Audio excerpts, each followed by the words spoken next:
And we're going to rock Fusion today during this live solve. So welcome everyone to Model Monday Live and welcome to this Fusion live solve tutorial. And today we are going to attempt to solve a model found in the TooTallToby library over at TooTallToby.com.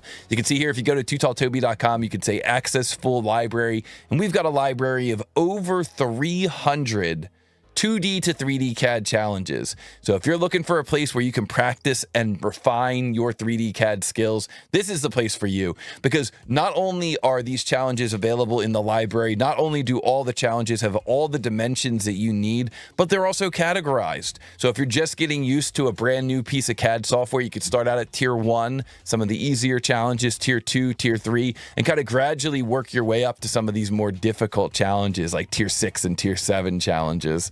So if that seems like a good place for you, you can always visit us at TooTallToby.com. And something that we do every week on Model Monday Live is we thank this week's featured challenge sponsor. This week, our featured challenge sponsor is CADpractice.com, the Smarter CAD workbook for STEM educators.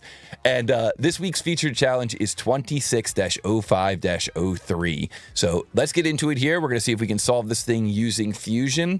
And for those of you that are trying to solve it here on Model Monday Live, you can also log in and you can submit your answer on here as well, and we'll at least have a first 42 leaderboard that we can look at the end. So I'm going to say click here to begin. My name is Toby. I'm using Fusion. I'm from the United States, and go. And so the question here is, what is the mass of this part in XXXX grams? And we're going to enter that mass in right down here. And we can see that this is a tier 4 challenge. It's MMGS and it's made from 6061 aluminum. So anytime I'm trying to do one of these challenges, the first thing I do is I ask myself, where should the origin be located on this model? I kind of try to come up with a game plan before I actually jump into Fusion. So where should the origin be located on this model? Well, I think this model here, we can see it's got centerline symmetric. So whenever you have two different centerline symmetrics coming together, that's usually where the origin is going to end up being located. And so the origin will probably be here. Usually what I also do is I'll just put it however the part is going to sit flat. Now, if I have an assembly already and the part is oriented in a weird orientation, then I might change my decision there. But if I don't know anything about the part, then I'll usually just set it up so that the origin is wherever the part would lay flat. So the origin would be down here on this plane. So now that I kind of know where the origin is, I can start getting into my game plan for this model. And whenever we have a model that's got a square base like this, you're probably going to start out with that square base as the first sketch, or rectangular base as that first sketch. So I think I'll go to the top plane in Fusion and I'll create a sketch that's 270 by 240, a rectangle centered right there on the origin. Then I'll take that geometry and I'll extrude that up to 40 millimeters. Now, usually what I try to do is I try to get most of my extrudes in place first, and then I kind of go back and add in my cuts and add in my holes and my fillets and things like that. So probably my second feature that I would add here would be this circular shape on top of that main feature, and then I would extrude that circular shape up to 12 millimeters. Then for my third feature, I'll create one of these clevises here, and I think what I'll probably do is I'll probably sketch it in the middle plane, but then when I go to extrude it, I'll offset it. So it looks like the offset here, or the gap here, is 30 millimeters, so the offset is going to be 15 millimeters, and then the total here is 80 millimeters, so I'll just take 80 over 2, so 40 minus 15, and that should give me what that total extrude depth is going to be for that shape. So at that point, I'll have all my solid geometry, and then I'm going to be ready to go in and start adding in my cut geometry. So for me personally, I probably would add this as like a cut hole. Oh, you know what? I'll mirror it. Sorry, after I'm done with that feature, I'll mirror it across, and that way I'll have it on both sides. Now, for me personally, I'll probably add this as like a secondary feature as a cut. I know I could include it in that original sketch, but a lot of times I like to have my cut feature separate, because then if I want to suppress just the cut feature, I can. I don't have to suppress the whole thing. So it gives you a little bit more like parametric flexibility when you're thinking downstream a little bit. And then after that, I'll add in the cut feature here, kind of cut this bottom shape. So we'll add in this cut feature here, and then we'll finish off by adding in the fillets. So the fillets here, these yellow fillets at 7 millimeters, and the holes that are in the corner here. I'll probably do the holes first, the counter bores using the hole tool, and then I'll add in those fillets using the fillet feature tool. So I know we took about 3 minutes to come up with a game plan there, but I think it's always a good idea to at least kind of have an idea of how you're going to be creating features before you jump into your 3D CAD system. And then if you need to change the plan along the way, that's fine. So if that all sounds good to you, if you like the idea of coming up with a game plan, be sure to hit the like button on this video. I'm going to click this button here on the TooTallToby app called Open in a New Window. That way I can make this a little bit bigger and move it over to my second screen. And then we're going to bring up Fusion and we're going to try to give this thing a try. Now, we do have the clock running. It might be kind of fun to keep an eye on the clock. So I think what I'll do is I'll move Fusion over just a little bit here. I'll move the clock over here and we'll try to keep an eye on that clock and see how long it takes us to actually model this thing up using Fusion. So I think the other thing that I'll do here is I will bring up my keyboard so you can see what types of keystrokes I'm entering. Now, for the most part, I'm going to be using the S key. I actually made a video the other day. It hasn't published yet, but be on the lookout. I did make a video on how I set up my S key in Fusion. And those of you who have been following the channel for a long time, you know that I love using the S key in 3D CAD. So we'll see how that ends up coming into play here during this run as well. All right, here we go. So we're going to get into this thing. We're going to try to model this thing up here using Fusion, and we're going to start out by following our game plan. We're going to go to our top plane here, so our XY plane, right click, create a new sketch, S key to jump into a center point rectangle, and we're going to drop in a center point rectangle here, and this center point rectangle is going to have the dimensions 270, tab, 240, enter. So that's right, you saw it correctly there. When we press the letter S, we've got all these different menu items on the S key menu, and the way that you do that is you type in a command that you want to see, search, and then there's a little button over here that you can press that'll add that to your menu. So let's say, for example, I wanted to S key here and I wanted to add a new command. Let's say I wanted to add like let's say, I don't know, midpoint line, something like that. Or midpoint line. Then I could go over here and I could click on this button and then I could just add that into my menu. So now what I'm going to do is I'm going to take that geometry, I'm going to S key, and you'll notice I've actually added a feature command here to my S key menu so that as soon as I'm done with my sketch, I can just jump into my feature here and then I can type in the height of that 40, enter, and right away here you can see that I've ended up extruding that thing up into the third dimension. So now, kind of following my game plan, I'll click on this surface, right click, create a sketch, S key, circle, single click here, move my mouse, let go of my mouse. That diameter is going to be 150, enter, S key, extrude, and now I can bring this up to a height of 12 millimeters. So you can see there, by learning how to use your S key, and especially by chaining that S key into other commands like solid commands like extrude, man, you can really start to save some time on these workflows. So now, continuing my game plan, I'm going to go to this kind of centered plane looking in from the side, create a new sketch, and now I'm going to S key, begin a line. I'm going to single click kind of down here in this area, move my mouse up, single click, move away. Now I'm going to put my mouse over that endpoint, and I'm going to left click and drag, and that's how you access the tangent arc from a line command. Left click and drag off of that endpoint. Let go of my mouse. Okay, move away, and now I can just kind of come down here at an angle, and I can even pick up on tangency while I'm creating this line here. So single click, that'll just bring a line over here, horizontal, single click, and then I'll hit escape, and then I'll take that point and just drag it down here onto this point. Oh, maybe not. Maybe I'll take that point and I'll hold control and pick this point, and I'll make those two coincident. And then I'll take this point and hold control and pick this ledge here, get that coincident as well. And maybe what we'll do is we'll take the center of our circle and the origin, and we'll make them vertical. Whoops, make them vertical. I think I was still on coincident there. Center point. So I did a Control Z to undo that. Make those vertical. And finally, what we can do is we can start adding in some dimensions here. I guess the other thing that I will often do in this spot is, you know, you don't necessarily have symmetry on these angled lines here. See, I can kick this one out without kicking the other one out. Well, what we could do to enforce that is we could just make these 2 points horizontal or make the two angled lines equal. Either way, you're going to end up with a symmetric result here. So you're not actually making them symmetric, but by just making those points horizontal, now geometrically it will behave symmetrically. So it's a little trick that you can use when you have this type of geometry, which does come up a lot in mechanical engineering.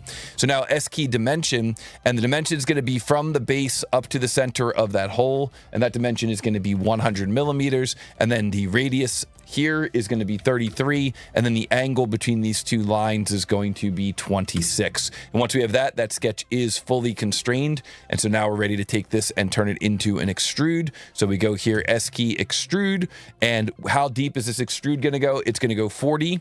And then what is the offset going to be? So here where it says start, instead of choosing start and doing profile plane, we can say start at an offset. So the offset there is going to be 30/2, which is kind of nice. You can just type it in there. And then this is no longer going to be 40. It's now going to be 40 minus 30/2, or 40 minus 15. So it's nice that we can just do that arithmetic right there in that box. So now this face here, this face here, right click, begin a new sketch, S key, circle, kind of wake up the center point there, single click, move your mouse. That's going to have a diameter of 28, enter, and then S key, extrude. Just S key for everything. And then we'll just push this through this way. One of the things I like about Fusion is that if you push an extrude into the solid geometry, it automatically turns it into a cut. So when it was coming out away from the geometry, it was an extrude, but when I pushed it into the geometry, it just automatically flipped it to a cut. I didn't have to change anything. Now we're gonna jump into a mirror command. And so I'm gonna pre-select this plane here. So I'm just gonna click on the plane, left click on the plane, and then I'm gonna choose create mirror. And so what that does is it starts out with that plane already selected. So it says mirror plane 1 selected. And then for the object type, this is going to be features, and it's going to be this feature here, the extrude, and this feature here, the hole. Let's see if I can get that. Maybe I'll get it from down here in the, oh, why can't I get that? There we go. Little trick there. If you can't get it, sometimes if you hold control, kind of move your mouse around. So that's what I'm doing. You see I'm holding control of my left hand there. Move your mouse around. Then you're able to highlight it and select it. And now I've got 2 things selected. So you kind of hold control to do that. So now we hit OK. Boom. There is our mirror. And now we are ready to create our other cut down here. So this face here, right click, create a new sketch. And for this one, what I'm going to do is I'm going to create a line that starts here and comes straight down like so. And then I'm going to hit escape. And then I'm going to right click on that line. And I'm going to say I want that line to be converted from normal to center line. Now, center line has 2 functions that we're going to take advantage of here. The first one is that you can do double the dimensions from a center line. So if I come over here with the line like so, and then maybe I'll also come over from here with a line like so, single click, come back, put my mouse over the end point, left click and drag. That takes me into that tangent arc command that we talked about earlier. And now what I can do is I can go into my dimension command, so S key dimension, and I can say that the dimension from this line to this edge up here is going to be a dimension of 20, and the radius of this arc here is going to be a radius of 91. And then I'm going to say that from this point here to the line, and now this is a center line, well, you notice it automatically doubles. Now, I know it's showing a diameter symbol. I'm not actually going to be revolving this, but it is kind of cool that you can use those center lines to get your doubled dimensions. So we're going to bring this over here. We'll make that 210, and there we go. And now the other thing that occurs when you do a center line in a sketch is if you go to the sketch mirror command, so if I go in here to create mirror, the center line is automatically selected. So you notice here it says mirror line 1 selected. So the reason that's beneficial is because what that means I can do is I could hold control and pick these 3, and then I could S key mirror, and Fusion automatically picks up on everything I need, and all I have to do is press enter, and then boom, I'm done with that mirror, and I'm done with that entire sketch. And so now what I can do is I can take that sketch and I can choose S key extrude. And then I can just take the entire sketch and push it away. Oh, I'll just go this way. Push it right through the model, press enter, and boom, there's my cut going through the entire model. So that's pretty cool about using that center line. It's a little bit different from a construction line. A construction line is ignored when you go and you create a solid, but a center line actually allows you to double your dimension, and it's automatically selected during the mirror. So pretty cool, pretty cool.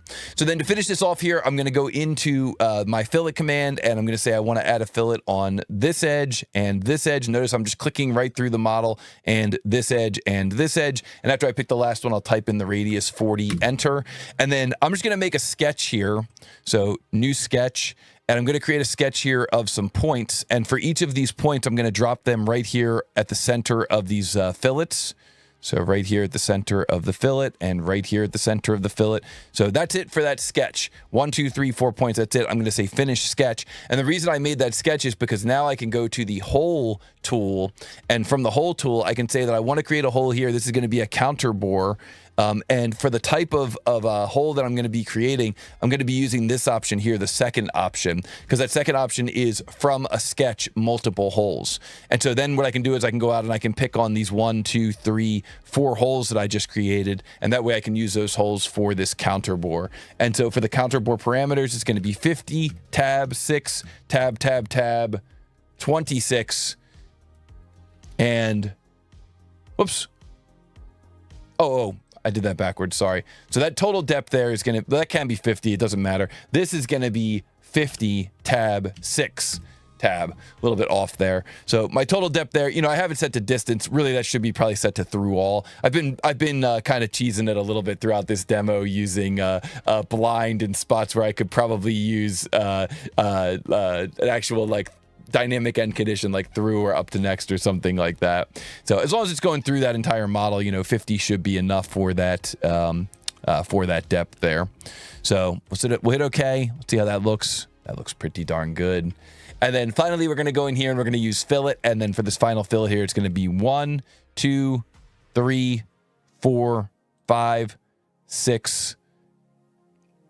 Can we get it? Can we get it? 7, 8, 9, and then that's going to be with a fillet radius here of 7, and enter, and there we go. That should be all the geometry for that CLEVIS mount. Let's see if we got it right. So we're going to go in here to our materials. So physical material, right click physical material. And then we're going to choose from the TooTallToby custom library of materials. And I will include a link to the video on how to set up your custom library, or visit us at TooTallToby.com/materials. And so this material is going to be 6061 aluminum. Drag and drop that in there, hit close. And then finally, we're going to right click here and we're going to say properties. And when we right click and say properties, we can see that we are coming up with a mass of 5333.22 grams. 5333.22 grams. So let's head back to the app here at TooTallToby.com.